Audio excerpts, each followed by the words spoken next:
नमस्कार दोस्तों, स्वागत है आपका एक और नई वीडियो में। आज के इस वीडियो में हम बात करेंगे सोशल मीडिया प्लेटफॉर्म के बैन के बारे में।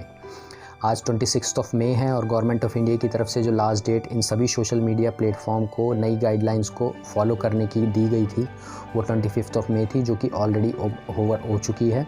तो आज से अब इन सभी सोशल मीडिया प्लेटफॉर्म का इंटरमीडिएट स्टेटस अब समाप्त हो गया है और अब ये सभी नई कैटेगरी में आएंगे, जिसके लिए गवर्नमेंट ऑफ इंडिया ने इन सभी सोशल मीडिया प्लेटफॉर्म को बोला है कि वो अपने अधिकारियों का नंबर और कॉन्टैक्ट डिटेल हमें प्रोवाइड करें, जिसमें से अभी तक किसी भी सोशल मीडिया प्लेटफॉर्म ने नहीं कहा है। हालांकि फेसबुक और गूगल ने ये ज़रूर कहा है कि हम इंडियन गवर्नमेंट के साथ काम करना चाहते हैं और जो भी गाइडलाइंस उनकी होगी वो हम फॉलो करने की कोशिश करेंगे। ट्विटर ने अभी तक कोई जवाब नहीं दिया है। ट्विटर ने कुछ और समय मांगा है इन गाइडलाइंस पर विचार करने के लिए और कोई भी डिसीजन तक पहुंचने के लिए थोड़ा और टाइम ट्विटर ने मांगा है। जहाँ तक बात करें व्हाट्सएप की, तो व्हाट्सएप इसके ख़िलाफ़ दिल्ली हाई कोर्ट में उन्होंने एक पिटीशन सबमिट की है और उसमें बोला गया है कि अगर हम इस गाइडलाइंस को फॉलो करते हैं इंडियन गवर्नमेंट की, तो वो हमारे यूज़र की प्राइवेसी पॉलिसी का वायलेशन होगा। अभी तक था कि गवर्नमेंट ऑफ इंडिया व्हाट्सएप को कह रही थी कि प्राइवेसी पॉलिसी को इम्पोज़ ना किया जाए, जो नई प्राइवेसी पॉलिसी व्हाट्सएप लाया था। अब व्हाट्सएप गवर्नमेंट ऑफ इंडिया के ख़िलाफ़ ही हाई कोर्ट में चला गया है। ये देखना अब इंटरेस्टिंग होगा कि इसका रिज़ल्ट क्या सामने आता है।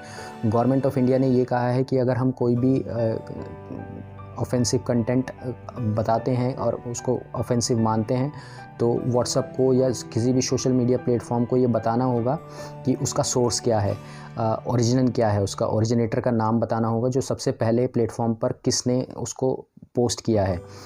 दूसरी तरफ व्हाट्सएप का ये कहना है कि अगर हम ये ओरिजिन बताएंगे या सोर्स, हम जो रियल सोर्स है उसको बताएंगे, तो उसको बताने के लिए हमको अपना एंड टू एंड एन्क्रिप्शन को ब्रेक करना पड़ेगा। और जो भी यूज़र व्हाट्सएप पर हैं, अगर हम एंड टू एंड एन्क्रिप्शन के बारे में जानते हैं तो हमें भी व्हाट्सएप की ये बात मेरे को भी जायज़ लगती है कि हाँ, ये एंड टू एंड एन्क्रिप्शन को अगर तोड़ा गया तो ये हमारी प्राइवेसी वायलेशन होगा। दूसरी तरफ देखते हैं कि इंडियन गवर्नमेंट भी अब तक कह रही थी कि प्राइवेसी पॉलिसी को ना लागू किया जाए, व्हाट्सएप की नई प्राइवेसी पॉलिसी को, और अब दोनों ही आमने सामने नज़र आ रहे हैं और दोनों का तर्क एक सा ही लग रहा है मेरे को। इस समय जो व्हाट्सएप ने बोला है वो एज अ व्हाट्सएप यूज़र मेरे को ठीक लग रहा है कि एंड टू एंड एन्क्रिप्शन रहना ही चाहिए।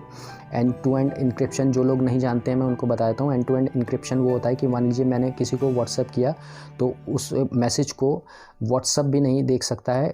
उसकी एक ऐसा है कि मान लीजिए मैंने मैसेज किया तो उसके साथ एक ताला लगा हुआ है जिसकी चाबी आपके उसी के पास होगी जिसको आपने वो व्हाट्सएप मैसेज किया है, तो वही उसको मैसेज को देख सकता है, व्हाट्सएप भी उसको नहीं देख सकता है। इस प्रोसेस को कहते हैं एंड टू एंड एन्क्रिप्शन। अगर अब जिस तरह से व्हाट्सएप ने ये सबमिशन दाखिल की है, अपनी जो पिटीशन दाखिल की है हाई कोर्ट में, उसमें बोला गया है व्हाट्सएप की तरफ से कि अगर हम इस तरह से एंड टू एंड एन्क्रिप्शन को ब्रेक करेंगे और कंटेंट सोर्स को बताएंगे तो उसमें हमारे जो यूज़र हैं, व्हाट्सएप यूज़र हैं, उनकी प्राइवेसी का वायलेशन होगा। तो अब देखते हैं कि क्या होता है। अब जहाँ तक मेरे ओपिनियन की बात है तो मैं नहीं मानता कि ट्विटर जैसा प्लेटफॉर्म या इंस्टाग्राम जैसे प्लेटफॉर्म यहाँ पर बैन हो जाएंगे। इंडिया में बहुत मुश्किल है। ट्विटर की खासकर मैं बात करूँगा कि ट्विटर पे चाहे आप बड़े से बड़े पॉलिटिशियन देख लीजिए, हमारे प्राइम मिनिस्टर और बहुत से सारे ही जो बड़े पॉलिटिशियन हैं या स्पोर्ट्स पर्सन हैं, सेलिब्रिटी हैं, सभी के अकाउंट हैं ट्विटर पर।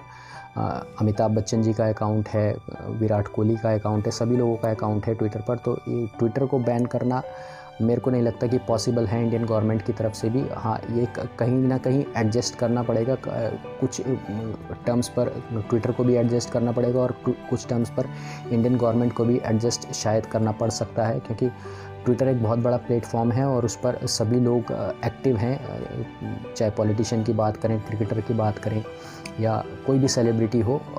और जहाँ तक इंस्टाग्राम की बात है, इंस्टाग्राम पर भी बहुत सारे सेलिब्रिटी हैं, विराट कोहली, सचिन तेंदुलकर जैसे लोग इंस्टाग्राम पर हैं। तो इंस्टाग्राम को भी बैन करना इंडियन गवर्नमेंट के लिए थोड़ा सा मुश्किल रहेगा। हाँ, ये ज़रूर है कि गाइडलाइंस को जिस तरह से ये लागू करना चाहते हैं तो एक एडजस्टमेंट हो सकती है। कुछ चीज़ों पे इंडियन गवर्नमेंट थोड़ा सा सॉफ्ट हो सकती है और ये सोशल मीडिया प्लेटफॉर्म भी उस पर अमल कर सकते हैं। तो इस तरह से मेरे को अब जिस तरह से अब सिचुएशन बन रही है, तो मेरे को नहीं लगता कि कोई भी सोशल मीडिया प्लेटफॉर्म यहाँ पर बैन होने वाला है। तो आप इस चैनल पर बने रहिए, मैं आपको अपडेट देता रहूँगा, खासकर इस पर्टिकुलर टॉपिक्स के रिगार्डिंग। अगर अभी तक आपने चैनल को सब्सक्राइब नहीं किया है तो प्लीज़ चैनल को सब्सक्राइब कर लें। इस तरह की इन्फॉर्मेशन मैं हमेशा आपके लिए लाता रहूँगा। अगर वीडियो आपको इन्फॉर्मेटिव लगी हो तो आप अपने फ्रेंड और रिलेटिव्स को ये फॉरवर्ड भी कीजिए। कोई आपको क्वेश्चन है आप कमेंट सेक्शन में मुझसे पूछ सकते हैं। और तो चलिए दोस्तों, आज के लिए बस इतना ही। मिलते हैं अगले एक नई वीडियो में, तब तक के लिए।